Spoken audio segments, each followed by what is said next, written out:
Welcome to the Chavista Chronicles from Caracas.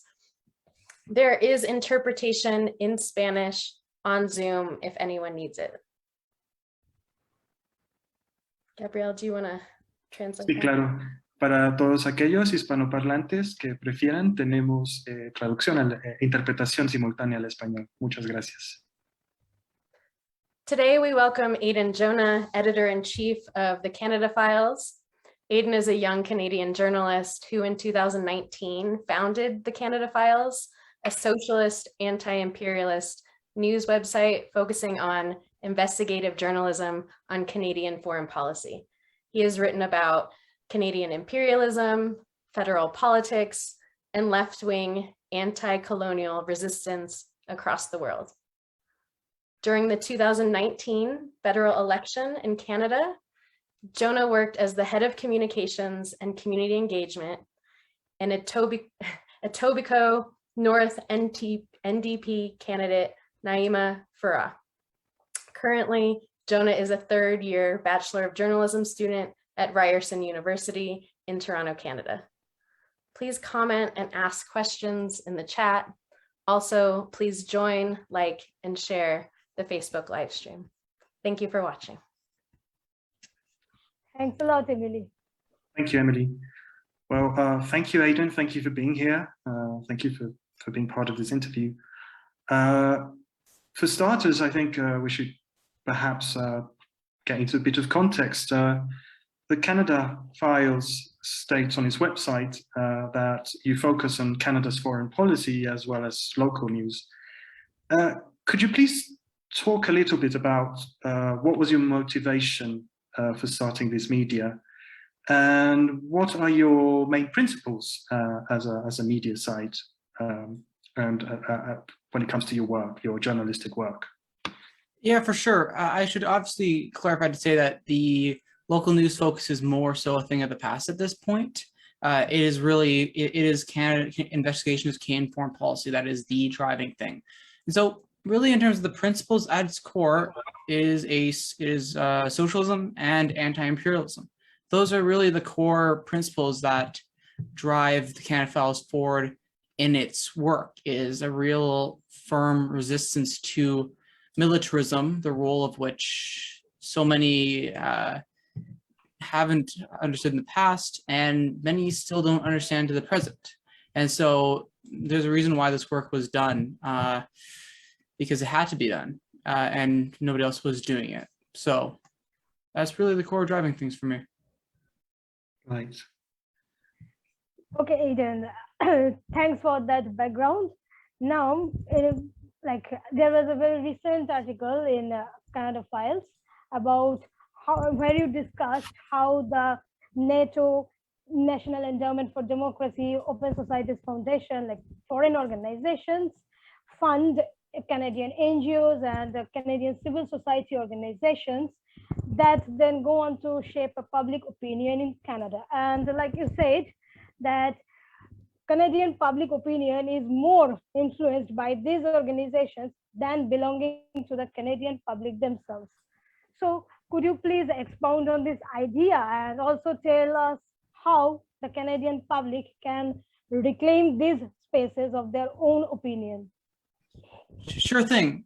Let's get on to that. So some really needed context early on, right, is one of the big focuses of this piece is around Open Society Foundation's activities in Canada. Obviously, that's founded by financier George Soros.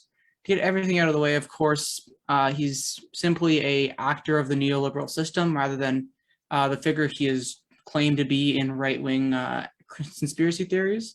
Always just clarifying that. And really, so he obviously, right, so Soros had, with his Open Society Foundations, those were some of the real driving forces, right, of the fall of the Soviet Union and the Eastern Bloc of socialist nations. So Soros, it's interesting because where he gets involved is fascinating, but one of the things people don't realize with him actually, right, is he actually tried to start a China fund in 1986 too, right? So, and that basically got cracked down upon in 1989, right? So people might have seen recently him declaring Xi Jinping the most dangerous leader to the free world. It's a long-standing hatred because they didn't let him do regime change, right? So with that context in mind and with that history in mind, let's get to the other side of it really, which is this. So you have this organization, it's called it was called Plan Africa Canada, right? Originally when it was founded in 1986. So this was an organization that was set up to really disperse funds from the Canadian International Development Agency, so CIDA.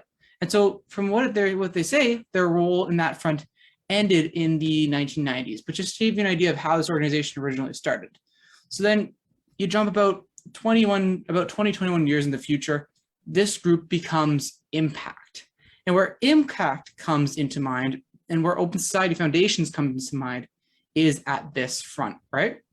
So you have the Open Society Foundations using the group Impact as a pass-through organization to secretly pass those funds through Impact to Transparency International Canada and two other organizations within the country, which is Publish What You Pay Canada and Canadians for Tax Fairness.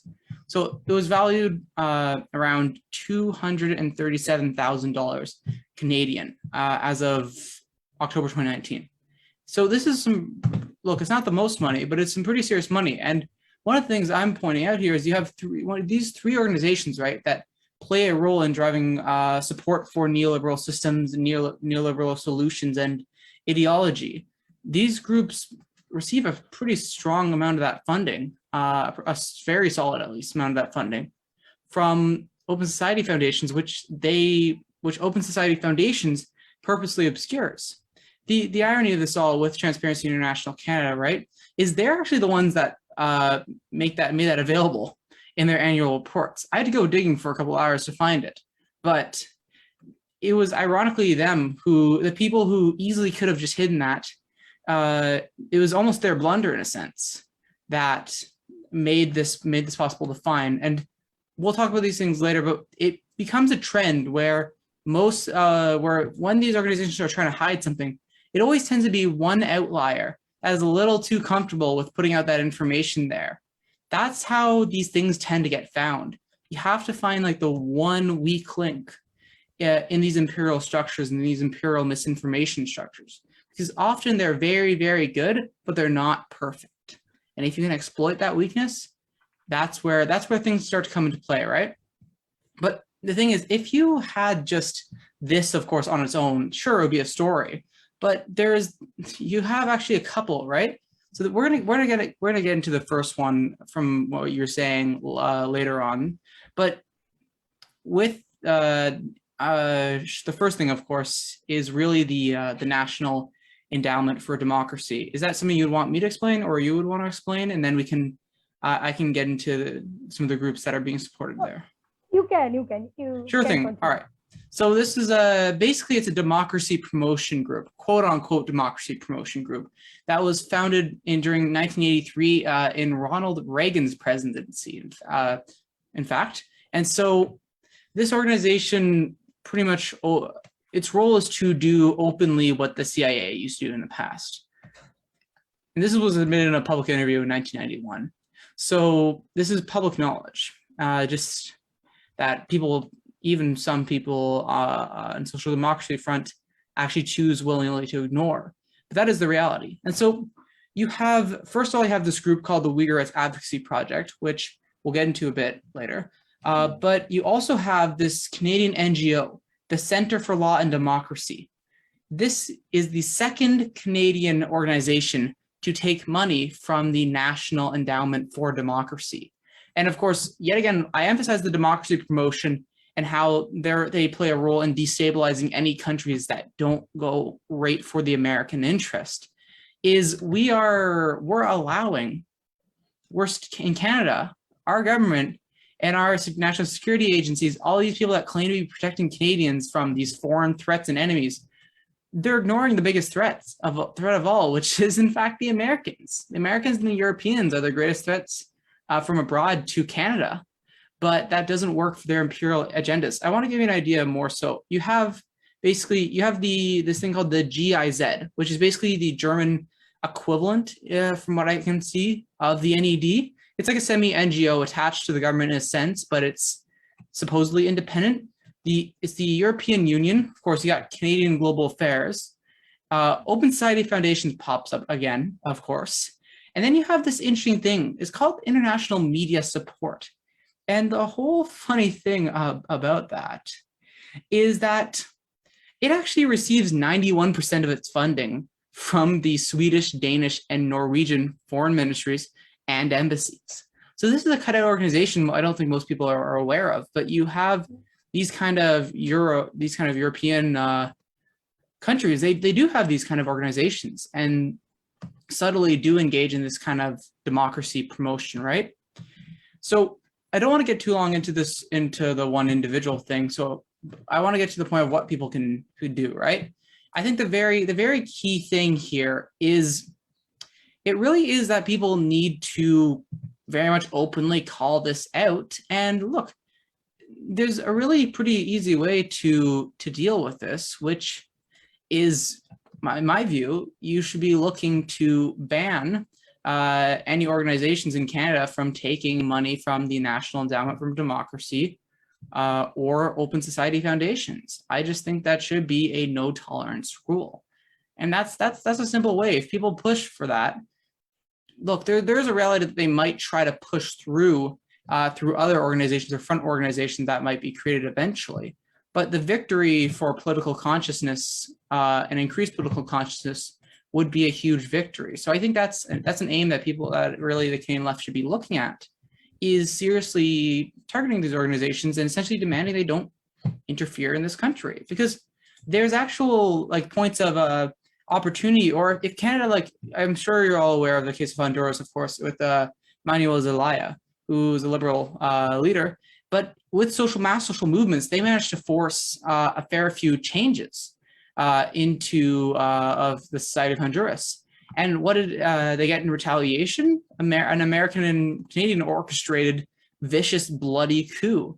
And they went from being real allies of America to, within 2 years, the victims of a bloody coup. And you look in Canada, you have the extreme right forces that are starting to grow. You have the People's Party of Canada, the far right party, really, extremists starting to grow really strong. You have the Wexit movement in Canada. You have these kind of fronts that if the US ever decided we want to pour weapons in to their hands and we want to give them a lot of funding to overwhelm political forces in Canada, they could, at this current stage, they might succeed in that, right? And so my core point I try to make is there's a real rot. There's a real rot there. And that has to be directly addressed. No matter how awkward it is, no matter how ugly it might be, these forces that are there, they're a real danger. They are a real danger, and they have to be addressed. Right, and I think it's what your report has done is very important. You have shed light on something that, if it wasn't for your investigation, would have been very difficult to maybe see. For us in Latin America, it is something which we have always had this type of attacks, but we've never considered a country like Canada would have this kind of interference like we do. And well, this is kind of on this same note, as a follow-up of this, your investigation also shed light on National Endowment for Democracy funding on the Uighur rights advocacy project in Canada. And so it was kind of important how you mentioned that there was a lack of response by NDP specifically, who were unable to take a position despite the fact that you had evidenced this influence. This also brings to mind another report that you mentioned on Matthew Green from an MP from NDP, and how he was using his pro-Palestinian activism in a sort of way to how he was weaponizing it to push further this Uighur narrative. that's been going on around in Canada and the United States principally. Can you talk a little bit about the pro-Palestine movement in Canada and about this, how they are using this to expound this Uighur narrative further? For sure, right. So I think the important context, of course, is of course the really let's get to the first thing, because there's a couple things that I want to try to get in a somewhat organized manner. So the first thing to hit on, right, is the Uighur genocide narrative, right? So I think what outlets basically around especially North America, have done a good job doing. The Grey Zone, Mint Press News, those two took some of the flack early on, and the Canada Files has really tried to, even before this committee, we had gone after this narrative a few times. But what was so important about this report of the subcommittee was really this, right? Of course, the NDP has a history of supporting imperialism, whether it was really supporting NATO, the Korean War, bombing of Libya, whether you have of course guaranteed holdovers in the party, always pushing for sanctions on Venezuela and such. And people always pretend that these people are just outliers when they're not. There's a historical pattern of them. Point being, right, is you have this House subcommittee, right? Because first of all, like I said, this has been debunked. And so what happens essentially is that you have the subcommittee starting in around, I believe it was 2018. Yes, 2018. And so one of the key things I want to emphasize before we even get into that actions of the committee, right, is you have a case where Max Blumenthal and others have really gone into this and have just dealt with it early on, right, at the core of its narrative. And so they don't get invited at all. I reached out to them to try to get a sense if they had. And if they had just rejected it because they thought it was a flawed process, but no, they hadn't even been invited. And so you want to know who gets invited on the first sitting? On the 18th of October, Adrian Zenz, the senior fellow in China studies at the Victims of Communism Memorial Foundation. Cannot emphasize this strongly enough. This organization considers Nazis to be victims of communism. I say cheers to Nazis being victims of communism. I prefer them to be that than to be in power. So it really is to give you an idea, right away, of course, that this committee is going to be like a sham process, right? Then of course, you have Human Rights Watch on the same day. And I think we're all aware of their lifelong emperor, Ken Roth, and their whole really constant targeting of countries under the gun of imperialism. So this is where it gets interesting, right? Because I was giving a little background to make sense. So essentially, you have this group, right? It's called the Uighur Rights Advocacy Project. So what I noticed while doing research, because somebody had mentioned to me about the committee and it made no sense to me, so I decided to dig into it further, is pretty quickly when I looked into one of these groups that I saw was testifying at it, the Uighur Rights Advocacy Project, right? Because I know Mehmet Toti, who's the executive director of that, he was testifying. So I checked their website and they openly say that they're funded by the NED. They basically pretty much say, we only get the funding to exist because of the NED, because of the National Endowment for Democracy, right? So you have this case where in late February 2020, this group is one of the spearheading really figures behind the creation of the Parliamentary Uyghur Friendship Group, right? So you have this subcommittee now. And the subcommittee I mentioned, of course, guess how many out of the 8 subcommittee members are members of the Parliamentary Uyghur Friendship Group? 5 out of 8. A majority of the members have already made their decision before they're going into a crucial parliamentary committee and claiming to be supposedly unbiased judges of such a critical and crucial geopolitical issue. It's wild. It really is wild. The thing is, it gets even a little bit more nuts, right? is because not only do you have this NED funded group, but you have one of the most one of these really, and we'll get to Kanji, Aziza Kanji a bit more, but Aziza Kanji basically is essentially one of these figures involved, originally described as a commentator, though she hasn't written for the breach, so it's unclear at this stage, but she was described as a key figure within the breach at their early points. And so Kanji, so she actually went, and she, first of all, claiming to be an anti-imperialist and supporter of Palestine, she goes and testifies at Canadian Parliament, basically collaborating with the Canadian state to push this Cold War with China narrative, this debunked Uighur genocide narrative. But that would be bad enough on its own. But here's the kicker, right? With this Uighur rights advocacy project, which openly says on its website, it's funded by the NED. If Kanji had have clicked on the website and clicked about us, she could have easily seen, and I'm pretty confident she would have seen it and just didn't care, that they were funded by the NED. She goes around and she actually goes and writes an op-ed with them right in between this time between when the committee starts and when it finishes in late October. So you have really these facets and people on the left pretending to be anti-imperialists, but driving these core narratives. It gets worse, right?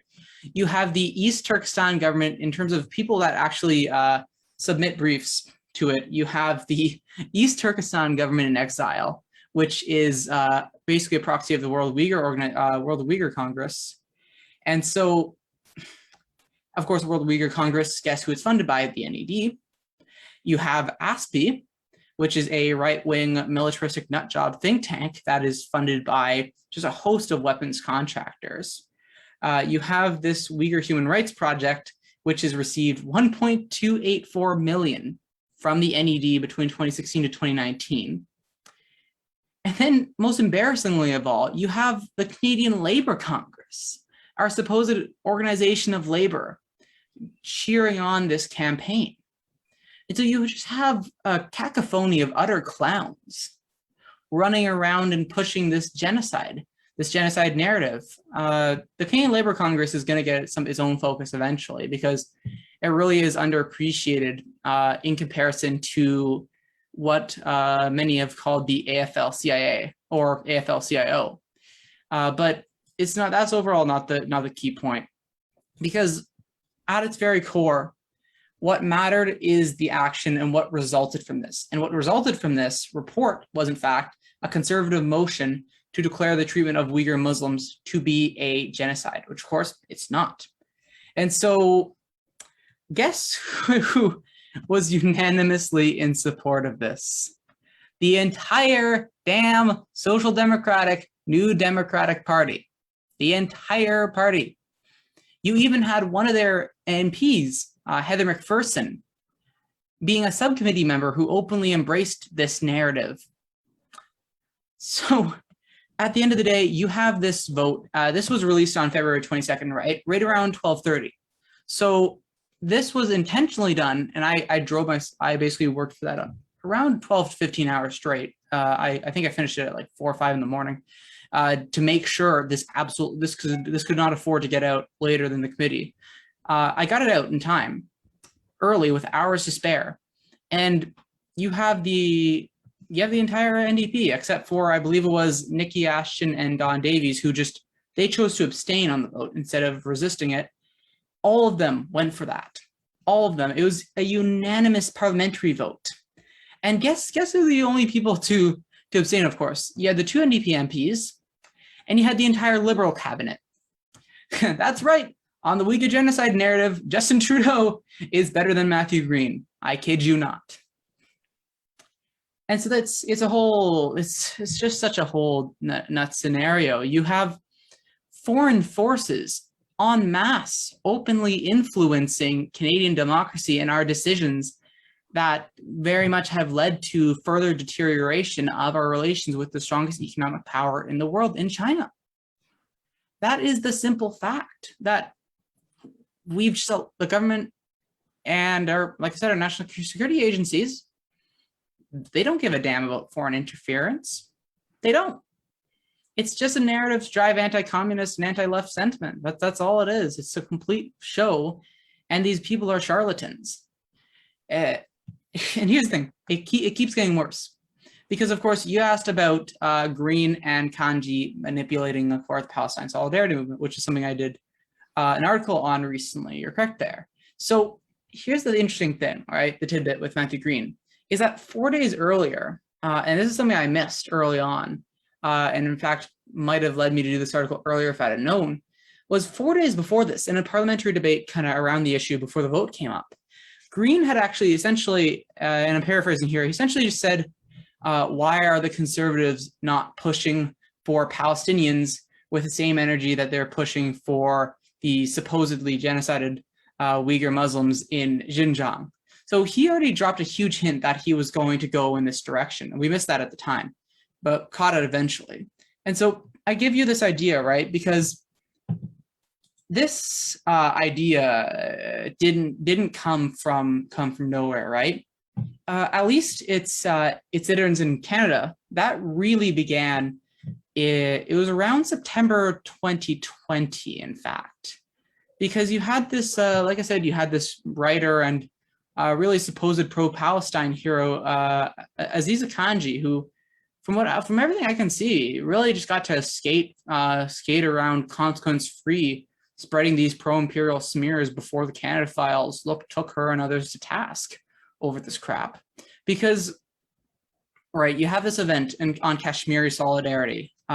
This was co-hosted by Canadian Foreign Policy Institute and Just Peace Advocates. So they, of course, these groups have not pushed the Uighur genocide narrative at all. They haven't.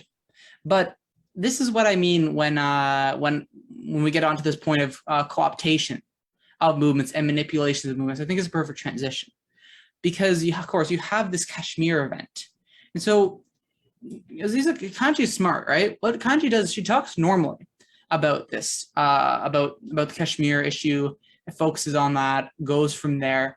But then when the Q&A comes in, and when there's a slightest chance to pivot it away from the event topic, what Kanji does is she changes topics and she quote unquote calls out Canada's political class for supposedly not doing enough about the quote unquote ongoing genocide in Xinjiang. And so, of course, the situation in Kashmir, there's absolutely legitimate critiques. That situation is unacceptable. It is ongoing colonization. It's simply not an acceptable thing, and it has to be strongly resisted.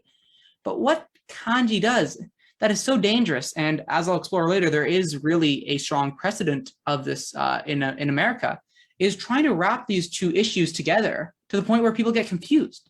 And people think, oh, because the Kashmir issue is legitimate, and this issue with Uighur Muslims is supposedly pushed by people who are viewed as legitimate anti-imperialists, these movements wrapped together are the same. They're both legitimate. We need to save the Uighur Muslims, and we need to save Kashmiris. When Kashmiris, in fact, are the only ones that need to be saved, or at least supported in their efforts to free themselves from the current state of affairs.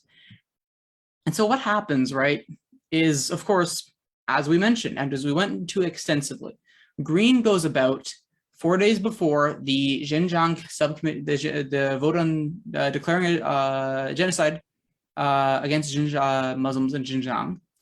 He, of course, pushes this narrative for the first time with no pushback. He claims, of course, like I said, that conservatives should push for Palestinians with the same effort that they're pushing for Uighur Muslims in Xinjiang. And so you have an interesting thing, and this was kind of my point where I was done with the NDP, honestly, for months at that point. I no longer engaged them. I thought they were the way forward, but it was kind of it was a breaking point where there's a point where you can kind of tolerate them and not be too hard on them because you think they're okay mostly. This was the breaking point. That was the point of, nope, these people deserve no corner given. That's the end game. It really is, because what happens is Matthew Green on the February 24th, this guy goes about and calls China imperialist, which has been repeatedly debunked on so many cases. And of course, you look at the West destroying nations, causing, for example, the return of slavery in Libya, and really just embracing terrorism and pushing terrorism and developing terrorism all around the world. I really view America as a mafia terrorist state. And so what you have essentially at its core is Matthew Green essentially really trying to provide a justification for his actions, because he was already getting pushback there. And so he openly pushes this lie that so many people do, that many a social democrat, not all, but many a social democrat do push, of course. Because really, the calling of China as an imperialist nation is really just the Western left massively coping with their utter failure to organize and win any victories or social change. It's simply just Western capitalist nihilism. And so one of the keys, of course, to moving forward, as I'll say before I get to other things, is really defeating this idea that all the other nations that are actually pushing for better solutions and a better world are equally as bad. That's BS. That's not true at all. And so what you have, of course, and these two things are bad enough, but where things come into play is you have this event on July 29th. This is where he kind of really follows in Kanji's path.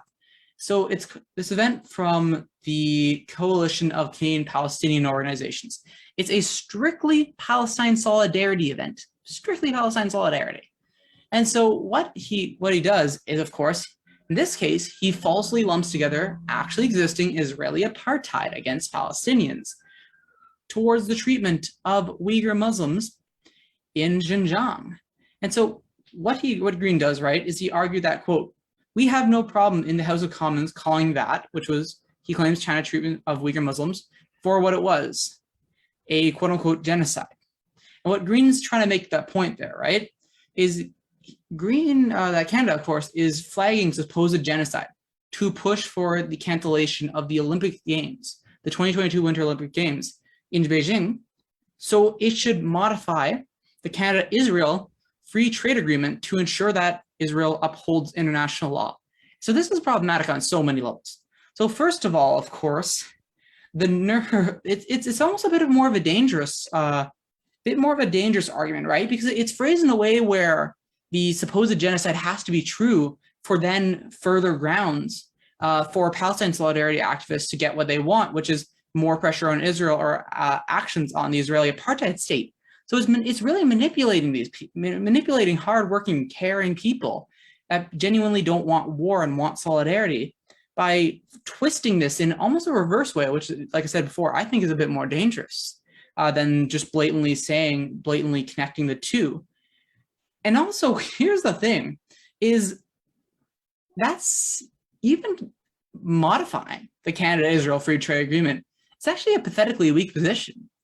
Even social democrats, even the more braver faction of social democracy is actually pretty openly calling for the cancellation of SIFTA.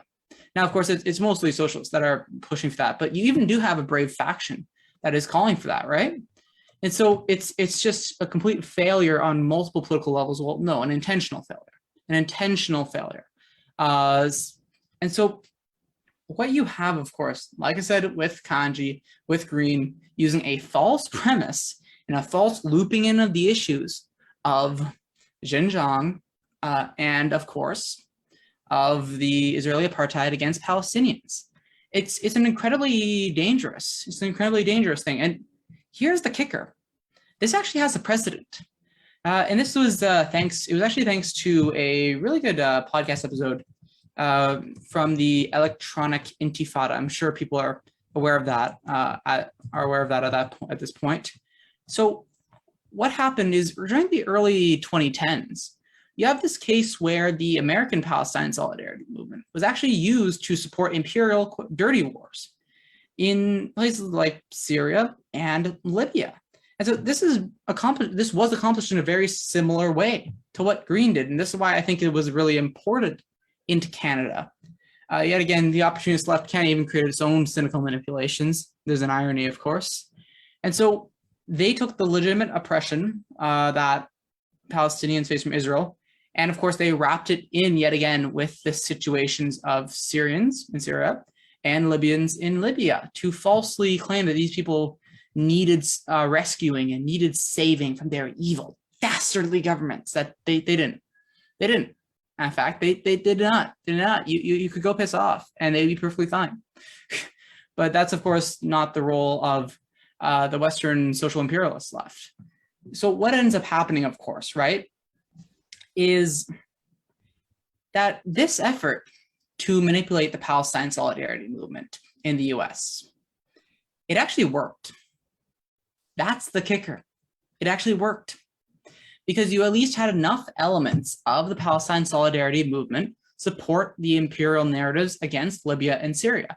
What happens to Libya? Of course, Canada leads the NATO bombing and the complete and utter destruction of Libya and turns it from the most prosperous state in Africa that was pursuing a project of a Pan-African currency of the gold dinar to a state where slavery returns, where slave markets return, and you have battling warlords. That's the state the West has brought democracy to Libya. And Syria was more fortunate in the sense that they fought very hard. But here's the key, is that it was actually, you had Russia and Iran actually very clearly come out and provide key military support to Syria.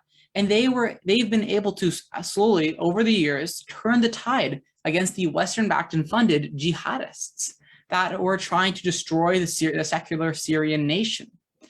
And that's the key I want to emphasize again, is America is funding the terrorists. America is a terrorist state. It funds terrorists. It causes most of the terrorism in the world, quite frankly. You have just the people in Canada, you have these political elites in America, all of them, they hate terrorism. They hate terrorism so much. No, they only hate terrorism if there's a blowback effect here. Yes. And even then, I mean, you look at the case of the attacks on the 9/11, of course, 9/11 attacks on the two, of course, World Trade Center towers. That was just that was, of course, an actual event was used to then justify 20 years of war in the Middle East. So they'll either, there's constant blowback, and the only people that basically pay a price are the citizenry. That's the end game, really. You have just the sponsorship of terrorism. You have the destruction of sovereign nations, or the near destruction of sovereign nations. You have the boosting of militarism, rampant profits, and you have societies where social systems are starting to crumble, where significant social issues are occurring, where people can't get housing, people can't get enough to eat. And yet we have money, billions of dollars, just to go siphon to the ruling class's weapons contractors' buddies. And so at its very core, that's the end game. And that's why these things are so dangerous, because at its core, this push to connect the case of Kashmiri oppression and oppression against Kashmiris and the Israeli apartheid against Palestinians, to connect these two issues and wrap them within the non-existent issue of a supposed genocide against Uyghurs in Xinjiang, is to manufacture consent for a open hot war on China. We are already in a cold war on China. They are pushing for a hot war. Of course, the West would fight for, yeah. No.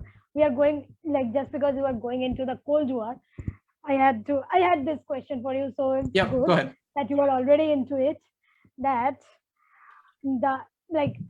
when we say the Cold War on China, we generally say it's the US Cold War on China, because the US role is very open, and they are like quite open, above board, and proud of it, that they're trying to do whatever, like make China a democracy or something like that, according to their idea. But whenever we are talking about the Cold War on China, the role of Canada is a bit like sort of hidden, sort of behind it. So just tell me, like, in your opinion, is the Canadian policy towards Cold War on China like subservient to the US policy, or like, is it, what I'm going to say is Canada following into the footsteps of the US in this region of the world, or does Canada have something of its own? Right, so I think it's pretty clear that Canada is really being pulled along on a string by the Americans. You look at, of course, of the funding of the Uighur Rights Advocacy Project to drive the Uighur genocide narrative successfully through Canadian Parliament. That's a prime example of us being led along on a string. And now you have Canada supporting naval exercises within the South China Sea area, which of course China claims as its own. And that's the key with Canada is, sure, basically, we actually have a lot of economic interests in having good relations with China. You have a case where farmers in our country in Canada are suffering economically because we're having more limited trade with China ever since really we kidnapped Meng Wanzhou, basically on behalf of the Americans when 32 other countries rejected that. So you have a really bad economic impact on the reduced trade and the damaged trade that we have with China. That's hurting Canadians. That's hurting Canadians, that's hurting working class Canadians, and that's hurting our economy at its core. We have a lot of incentives for good relations with them, but it is really America leading us along a string, and we don't have a truly independent foreign policy from America at its core. I used to think to a certain degree that we did, but it becomes more clear as I started to actually look into who is influencing Canada. That's really, I think certainly you have the puppets per se, but I mean, as very core, whether you had a NDP, a liberal or a conservative government, all three of those would be pushing this current trend towards the Cold War on China. Quite frankly, that's what it is we're being led along on a string, and this is tremendously dangerous to the Canadian economy. This is suicidal in terms of a pure military perspective. We're gonna get the hell kicked out of us. They're simply put, the West stands absolutely no chance in a war against China. Simply put, a lot of our equipment is old. A lot of it, you have a massive amount of the population that rightfully would not want to fight. And we're just overmatched there, right? You have a case where in a society where China, where it is developed incredibly well. It's one of the strongest really proofs of the superiority of socialism to capitalism is the development of the Chinese nation ever since the revolution was completed in 1949.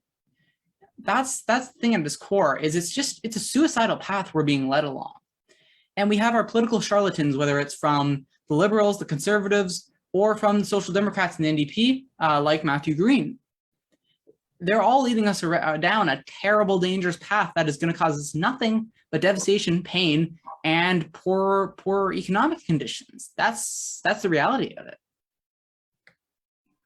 Right.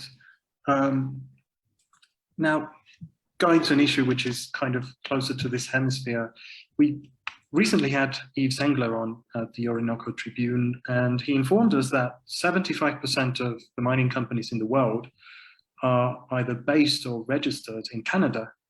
And these companies have enormous power in Latin America. They have enormous power and influence in a lot of the governments and a lot of decisions that are taken here in Latin America.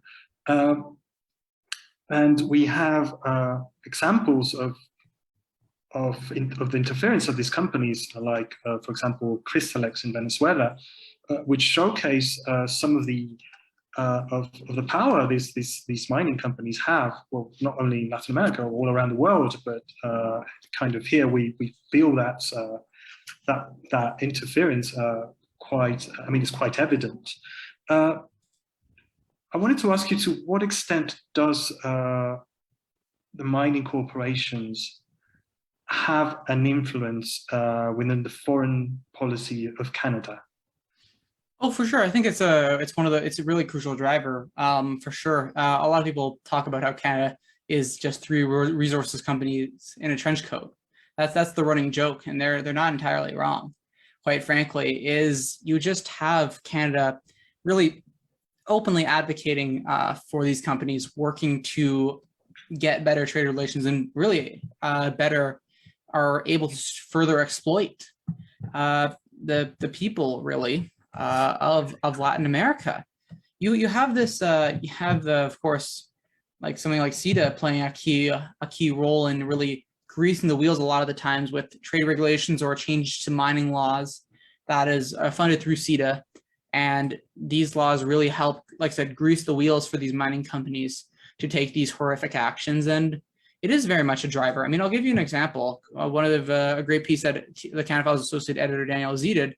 One of the key points he made actually is that basically what happened is that a key provision of the mining laws these laws were actually drafted by a CETA-backed corporation, right? So that's an example of Canadian influence, direct Canadian influence, basically, within these countries. It really is an incredibly devastating front. You have Canadian oil companies using paramilitaries, violent paramilitaries, which obviously kill land defenders and kill many labor unions and labor union leaders and trade leaders.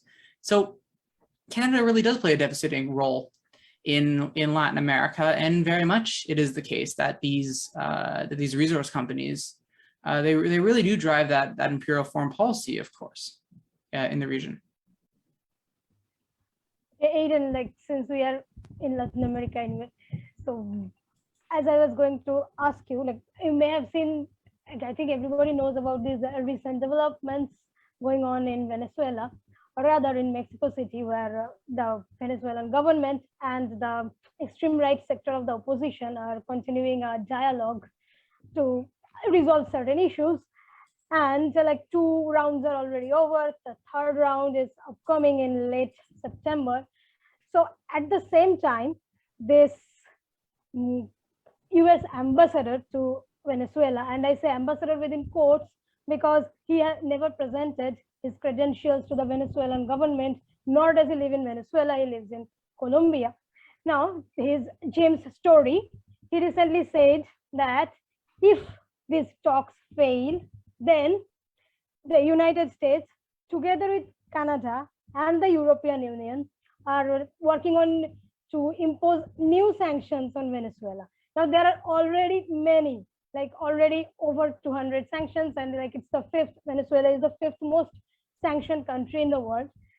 So, and Canada is like one of the main drivers of this also, though its role is lesser known maybe outside. So what is your opinion on this, like about Canada's role, particularly in driving these sanctions against Venezuela and trying to like make this normalized or something good?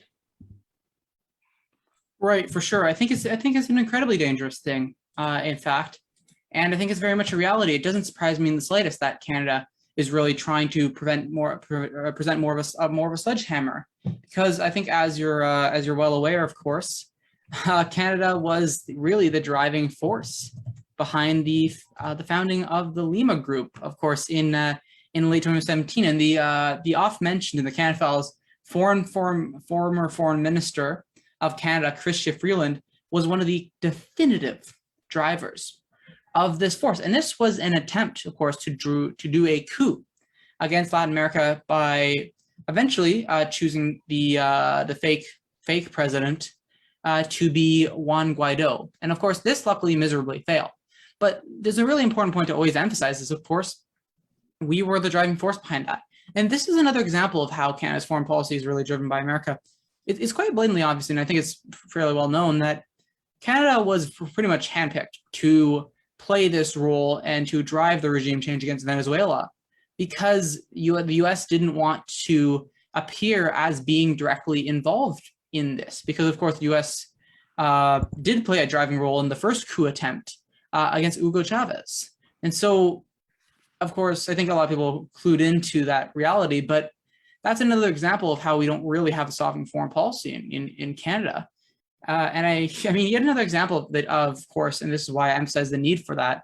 And really the key thing, right, is if there's ever a win towards a sovereign foreign policy, there needs to be a mass militant movement on the left to be prepared to deal with intense subversion of our political sphere and our political reality. Because you look at the case of course, of Australia, where you had the Labour leader dare to take solid, decent progressive stances or anti-war stances on, in fact, whether you think about Vietnam and other places. And there was basically a coup that happened against him. Of course, it was done through the monarchical structures, of course, with the Governor General that did the coup and forcibly dissolved Parliament, of course, because they have that power. And they have that power in here also too, right? That's another danger, is part of the reason why the monarchy needs to be abolished ASAP in Canada is because if we have a party that comes into power and doesn't abolish the monarchy and takes these brave foreign policy positions, their party is just, their mandate is just going to get dissolved by the Governor General, and they're going to get forced into another election in which the imperial forces are going to throw absolutely everything. And I guarantee you do an incredible amount of legal things to absolutely make sure that that party doesn't stay in power. So you have really a case of subversion. And of course, getting all the way back to your point, because I know the question was, it's simply put, new sanctions against Venezuela are simply unacceptable, right? I think it's an incredible show of discipline for the Venezuelan government to engage with these opposition extremists who, let's be real here, tried to do a coup. In most Western countries, every single one of those people would be rotting in jail. If they tried to do even a quarter of that, do mass demonstrations, you look at the history of repression against the Communist Party of Canada for simply daring to exist. There's a history of that. Basically, it's basically do what I say, but don't do what I do. That's one of the core rules of the Western imperialists. And so at its very core with Venezuela, yet again, it really is incredible discipline and a really desire to maintain and upkeep the economic conditions of people and to try to move in a diplomatically disciplined way to ensure the survival of the Venezuelan people. It's a real credit to the Venezuelan government to engage with these people, because I think they'd have incredibly reasonable grounds to just tell these people to F off.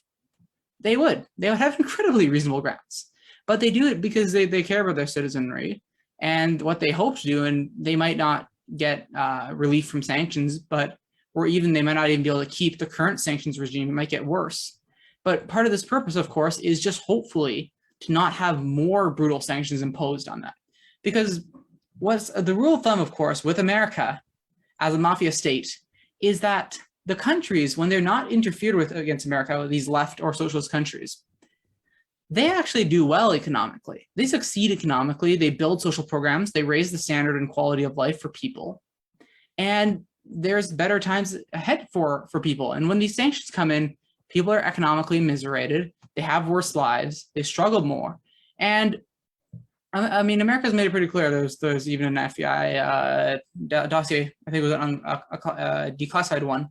It was 1959 and 1960, where they blatantly said that the goals of the sanctions like this are to starve the people into a counter-revolution out of pure desperation, to bring capitalism back because they would be morally defeated and willing to accept a return to neo-colonial slavery under the Western powers. That's the simple goal of this, and it's part of the reason why one of the points I hammer on, whether it's in Canada, whether it's in Latin America, Africa, around the world, sovereignty is one of the most important things, and it's a really poorly understood concept among large factions of the Canadian left that think that you can just care about people. You can care about the workers of this country for about 6 months, and then there's a coup, a bloody coup, and nobody cares. Nobody cares anymore, of course. But in reality, these countries, you may not exactly love what they're doing, and you might think, hey, they could do a better job on certain areas. But guess what? You're from the West. Shut the hell up. It's not your job to dictate what these countries do. You haven't done crap. You failed to do a revolution. You haven't done these things. Sure, the Western left has some potential. Do we need decolonization before we have potential? Probably, yeah. But do we have any right as a Western left to dictate these things? And should our main purpose as Western leftists really be to virulently and openly oppose these sanctions regimes? Yes, because they really do immiserate people, and they're really a form of warfare. The world, a lot of the world is opposed to, of course, this. Whether in the case of Cuba, most clearly, where you only had 2 countries voting against, and I believe it was 192, I think it was. Country. 184. Thank you, 184 countries that voted in favor of going against that, ending that blockade, or demanding the U.S. ends that blockade against Cuba, because people realize how damaging it is. And that should be one of the biggest priorities, of course. Sure, we do want to have a revolution in the country. We do want to have socialism in Canada, but we also damn well have to push while we're waiting, while we're making those efforts. We have to push very hard to just give the global South the ability to just not have a boot on its neck while it tries to grow itself. You give these countries, of course, in South America, in Latin America, in Central America, just the chance to grow free of Western imperialism and free of Western aggression. And they're going to succeed massively. You look at how China is really, they tricked the West. The West thought they were going to become capitalist. They've never been capitalist. And so now the West desperately tries to apply a sanctions regime, but you have a massive population of 1.4 billion people, and you have a strong, really strong economy, internal economy. And in the case of China, you look at it, it's miserably failing, right? So if these countries even get, say, like 30, 40 years away from these Western imperial sanctions and regime change attempts, they're going to grow massively. The West is being left behind by China at this point. And so that's one of the core points I want to really emphasize one more time. Sovereignty, sovereignty, sovereignty. You might not like them, but you got to respect their sovereignty. Right, thank you. Now, for us who are outside of Canada, could you, I mean, Trudeau recently called in an early election. And could you explain for us, I mean, for those who are not in Canada, could you discuss a little bit about the internal politics of the country, of the agendas of the parties, of the NDP, of the Green Party, of the Communist Party? What are the main points being debated right now? And what do you think these elections are going to revolve around? Yeah, for sure. I mean, it's a very clear thing where you have most of the parties, all the parties. Well, of course, you have the Green Party under Annamie Paul. Of course, you could have had Dimitri Lascaris, who was at least not a left anti-communist. He describes himself as an eco-socialist, so at least a solid front, but he didn't win. And so you have, as a result, you have really a pro-Zionist Green Party. You have the Liberals, you have the NDP, you have the Conservatives. They're pushing a lot of the core same policies, especially on the foreign policy front. They're basically all united. In terms of housing and certain issues, of course, the NDP is offering moderate left liberal solutions that, of course, don't cut out the main problem, which is capitalism, right? Because they're the left front of capitalism at the end of the day. And so that's the thing, is there's slight changes in domestic policy and slight different promises. I won't get into this too much, but essentially because obviously Canada has provinces and territories. And so whenever the NDP is in power, they just become orange liberals, right? So even if the NDP claims slightly different things, when they govern, it's going to be only tiny moderate changes, right? So you basically have an entirely united political front of the mainstream parties. Of course, you have the right-wing extremists in the People's Party of Canada. That's a real significant problem, and it's growing. It is. And then, of course, you have the Communist Party of Canada. Not personally a member, but look, they are the best party out there by no doubt, in my mind. They are simply the best party out there. Really, they're opposed to NATO, they're opposed to militarism, they want to massively cut the military budget, want to be investing in housing, social housing, of course, over time, and ending capitalism, of course, which is one of those key things. They have an incredibly solid policy platform. And they, of course, are really one of the only party that really acts and exists really outside of elections on a serious front. It really is, of course, like a mass movement, and it's a very serious one, and it's one that I think obviously has a lot of potential. So, look, my vote did go to the Communist Party because I was lucky enough to have a candidate there, and so that's to me, that's the best party in the country. Simple as that. I mean, it's an interesting case where you don't have like a genuine kind of party for the socialists who aren't fully comfortable with the Communist Party. You don't have that kind of party in between the NDP and the Communist Party, right? And so as a result, right, I think you have a potential case where, of course, do I think the Communist Party is probably the best front? Sure, but I think to a certain degree there is a problem in Canada where there isn't that middle ground party, because whether we like it or not, there's going to be a certain degree of people that want to do more than they can do in the NDP, but also don't want to go to the Communist Party. And that's one of the biggest problems on Canada's political sphere, is that there's a lot of wasted effort. And so hopefully these people, just in the meantime, they go and they would do work in social movements. But that's one of the biggest problems in Canada, is you have so many people wasting wasting so much time in the organizational time sink that is the NDP. And so it's an incredibly problematic state, but of course you do have the Communist Party, at least. So wherever they are, I mean, they're at least the one place where you can confidently say you're not throwing away your vote. Okay, thank you. Like we don't even know how many parties exist in Canada, so that was a good background for us. Anyway, to wrap up, I would ask you something broad. Of course, you already discussed a bit about it, but anyway, we can go into it. So, like, Canada has this image of being a peaceful country with a social democratic system of a welfare state and everything. And yet, when you look at Canada's racism, settler colonialism, extractivism in other countries, etc.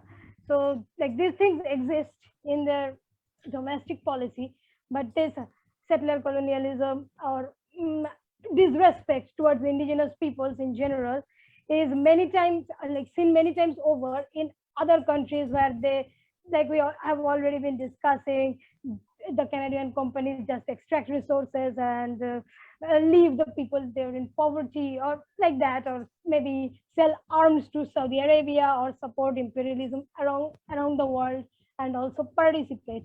So just like, in your opinion, how is the official image of Canada sustained despite these things? And also, what can Canadians do to both like dismantle this image and also to like make certain that Canada really becomes like a country closer to its official image and not like more like a US servant, let's say. Like the more specifically, what can Canadians do in order to help people in the global south, just, we were saying, just to be free and to have the right to development and to develop themselves in their own way, because like we in the global south are sovereign countries, but our sovereignties are being destroyed or subverted, or even like our sovereign governments get overthrown, etc., by the Western imperialists. So tell me, what can Canadians do and what they should do? Right, sure. Thanks for the question. So the first thing, of course, is it's simply put, Canada is a colonial nation that was created by the vicious and ongoing genocide of Indigenous peoples and Indigenous nations, is a proper phrase, Indigenous nations, in the mass that is called Canada.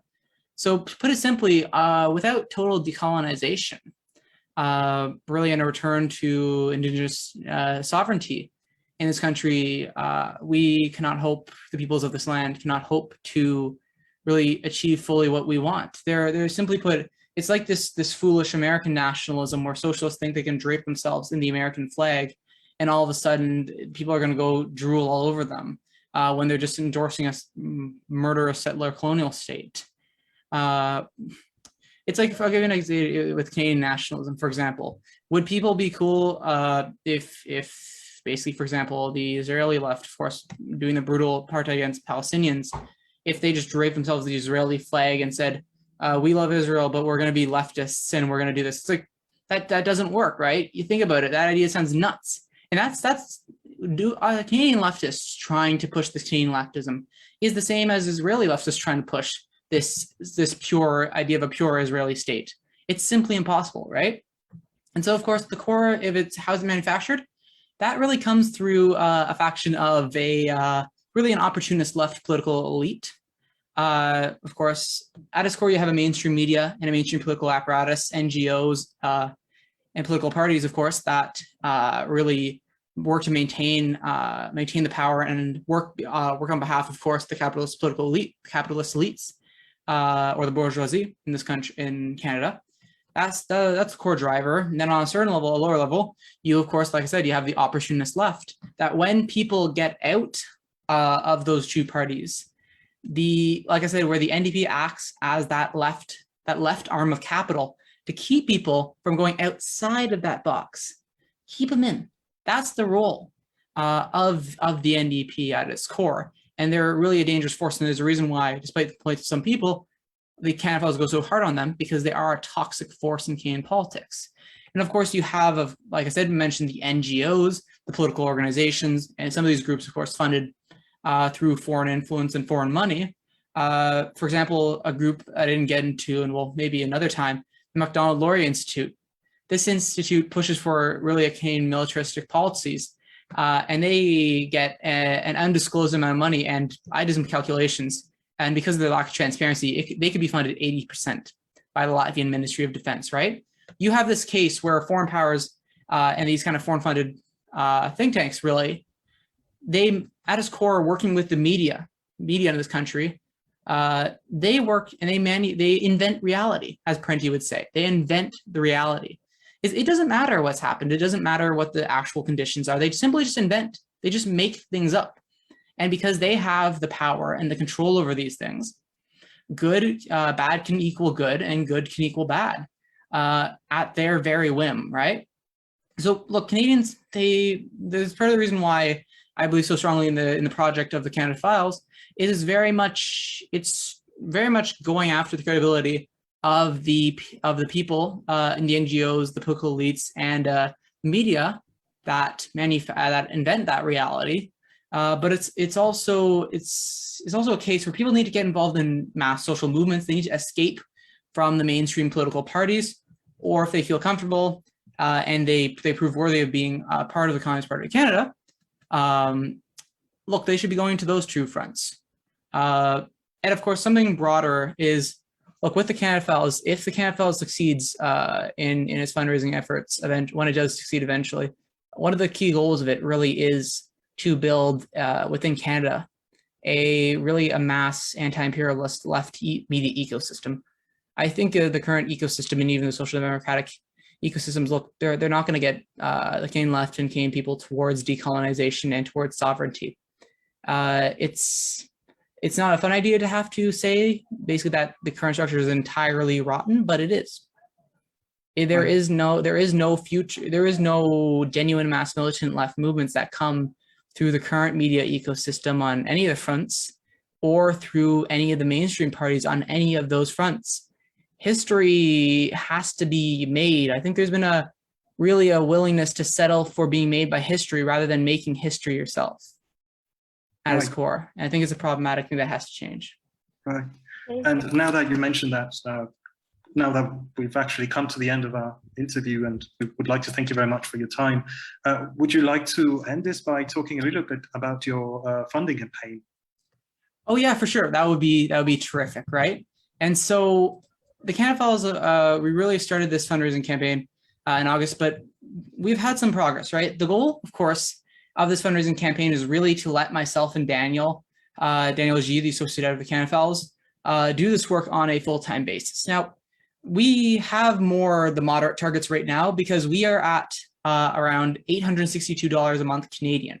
So our overall goal is $7,500 Canadian a month, but the two goals I really want people to focus on for now is the $1,250 a month Canadian levels, because we're only around actually $350, $360 away from that first goal, where we will actually go about and create this thing, this initiative called #UponFurtherInvestigations, where recent investigations like the ones where we exposed how the two Canadian Michaels are spies, or the Canada-Colombia investigation, or the investigation into Matthew Green and Aziza Kanji, we will do a follow-up Twitter thread, post, and a post, of course, on other platforms. And at $2,500 a month Canadian, we will introduce this monthly interview show with a guest on world events impacted by Canadian foreign policy. And this is what I talk about when building the media ecosystem and building capacity. Is, look, the Canada Files should not be the only outlet doing the socialist anti-imperialist work in Canada. The left is simply not going to succeed if it's on that front. And of course, I emphasize independent, right? Because the Communist Party does have two of its own magazines, right? But look, you frankly do need independent media, absolutely independent media. And one of the things that this interview show does is, quite frankly, it opens up the capacity to people doing the different work that might want to have a separate institution or a really specific focus. The Canada Files is able to showcase that work. And more generally, of course, because that wouldn't be the main function of it, it would be very much just to showcase these events, showcase what's happening, and just have that space, because there isn't that space right now. The Canada Files, that would have been a vital space for the Canada Files while it was growing. We've had to work our socks off to get awareness, to get outreach. I mean, a lot of our strategy has been, we've had to reach out to a lot of places and build friendships and relations with a lot of outlets and people outside of Canada to try to get inside. That's how bad the situation is, to be quite frank, right? And at its core, we don't want the Canada Files, myself, Daniel, others involved. We just don't want people to have to suffer and work as much as we have to get to this point, right? And so that's one of those key things that provides an opportunity for that.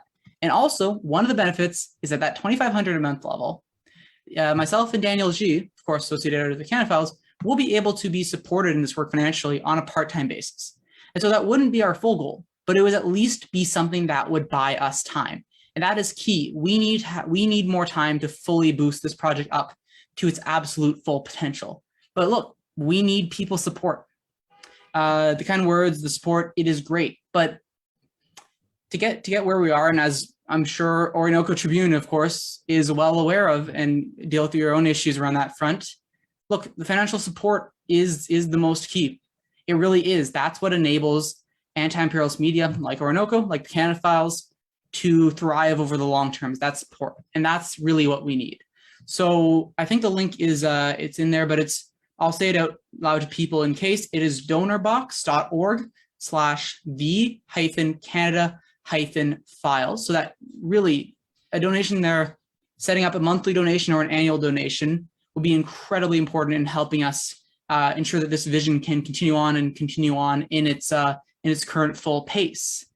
And also, if people want to check out our work more, we're on Twitter at the Canada Files, Facebook, the Canada Files, Instagram, it's the_Canada_Files. And of course, if people just want to sign up for the newsletter, they're not as big on social media. We do have a newsletter where when investigations or a couple of the analysis pieces come out, we share our stuff there, right? So there's a lot of places for people to keep up with the work. It's just that we really do need this work to be supported, right? That is the most important thing. And so that's part of the reason why, we're really, the Canada Files, myself, Daniel G, and others, look, we're really grateful for the opportunity to come on here and speak to new audiences, because that's the most important thing, is it's obtaining the support, but it's also making people aware of Canadian imperialism. It will always stick to me. It will always stick to me, this memory. It was around like a month into running the Canada Files. Now I'll keep this person quiet, but this person was an ostensible leftist, and they're talking about why are you doing something on Canada foreign policy? It's just going to be a bunch of boring peacekeeping and trade deals. I just looked at them like they're insane, and I was proven right on that. And I think the more people that have to come to terms with reality of Canadian foreign policy, Canadian imperialism, the more that mass movements can start to be built and these things can exist. And so that's at the core of the pitch. It's really, please support the Canada Files. And really just thanks for having me on. Thanks to you, Aidan, for accepting the invitation. Thanks very much for a lot of important information that you gave us regarding the Canadian foreign policy, because like you said, in most cases, it's like trade deals and peacekeeping, though that peacekeeping is war, and so are the trade deals. Okay, thank you, Aidan, and have a good day.